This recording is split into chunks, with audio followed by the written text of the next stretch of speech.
বাংলাদেশ ট্যুরের সকল দর্শককে নিয়ে এলাম আজও একটি বাজারে। এই বাজারটি একটি পাহাড়ি বাজার। এই বাজারে পাবেন দেশি মুরগি, হাঁস সহকারে নানান নিত্য প্রয়োজনীয় সামগ্রী। আসুন তাহলে আজ ঘুরে আসি এই নিত্য প্রয়োজনীয় সামগ্রীর সাথে কি কি পাওয়া যাচ্ছে। আমাদের এই হাটে আজ বেশি আমরা মুরগি এবং হাঁসের বাজারে ঢুকেছি। প্রথমে একটি ভিডিও করছি হাঁসের বাজারে। দেখতে পাচ্ছেন কত বড় বড় হাঁস চায়নারা নিয়ে এসেছে ঝাঁকায় করে। আপনারা পাহাড়ি নারীরা এই হাঁসগুলো ক্রয় করে তাদের বিল ঝিল যেখানে পানি আছে সেই এলাকায় লালন পালন করে। আমরা ঘুরে এসেছি অনেক দূর থেকে। আমরা আজ যেই বাজারটায় এসেছি এটা গুইমারা বাজার। আপনারা দেখতে পাচ্ছেন কত সুন্দর সুন্দর হাঁস টুকরিতে করে এখানে নিয়ে আসা হয়। যারা আমার চ্যানেলটি লাইক করেননি এখন তাড়াতাড়ি লাইক করে নেবেন, যারা সাবস্ক্রাইব করেননি অবশ্যই সাবস্ক্রাইব করে নেবেন। আপনাদেরকে বড় বড় মোরগ দেখাবো, চলুন তাহলে দেখে আসি মোরগগুলো।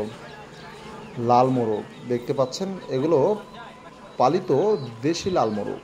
সবগুলোর কালার দেখছেন, কম্বিনেশন কত সুন্দর। এই মোরগগুলো সমতলে খুবই কম দেখা যায়, কেন সমতলে এত লাল এত দৃশ্যমান মোরগগুলো খুবই কম হয়। আপনারা দেখতে পাচ্ছেন লাল মুরগি, এগুলো কিন্তু সবই পাহাড়ের উঁচু নিচু স্থানে পালিত মুরগি। আপনারা দেখতে পাচ্ছেন, ধন্যবাদ জানাচ্ছি আপনাদেরকে।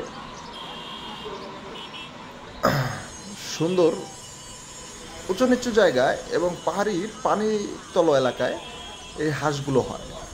চায়না হাঁসগুলো কিন্তু উড়তে পারে, এই হাঁসগুলো উড়তে পারে। আপনারা দেখছেন এক জায়গা থেকে আরেক জায়গায় উড়ে উড়ে চলে আসে। লাল মোরগ, সাদা মোরগ, অনেক সুন্দর সুন্দর হাঁস মোরগের কম্বিনেশনে চলছে আমাদের আজকের হাট।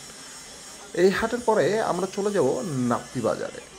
আমরা পাহাড়িদের নাপ্পি খুবই পছন্দের জিনিস। বাংলাদেশ ট্যুর চ্যানেলটি এখনও যারা সাবস্ক্রাইব করেননি অবশ্যই অতি শীঘ্রই সাবস্ক্রাইব করে দেবেন, কেন বাংলাদেশ ট্যুর আপনাদেরকে নিয়ে আসে একদম গহীন থেকে গহীন জঙ্গলে, গহীন থেকে গহীন হাটে। এমন হাটে হয়তো সমতলের অনেকেই কখনো চোখেও দেখবে না, যা বাংলাদেশ ট্যুরের মাধ্যমেই একমাত্র সম্ভব ঘুরে দেখা। তাই আমি বলবো বাংলাদেশ ট্যুরের সাথে থাকবেন, সবসময় বাংলাদেশ ট্যুরকে সাপোর্ট করবেন। আপনাদের ভালো লাগাটাই বাংলাদেশ ট্যুরের সফলতা। ভালো থাকবেন, ধন্যবাদ জানিয়ে আজকের মতো সালাউদ্দিন সুমন বিদায় নিচ্ছি। আগামীতে দেখা হবে অন্য কোনো হাটে, অন্য কোনো নতুন পন্থায়। তাই বাংলাদেশ ট্যুর এখনও যারা সাবস্ক্রাইব করেননি অবশ্যই সাবস্ক্রাইব করে নেবেন। ধন্যবাদ।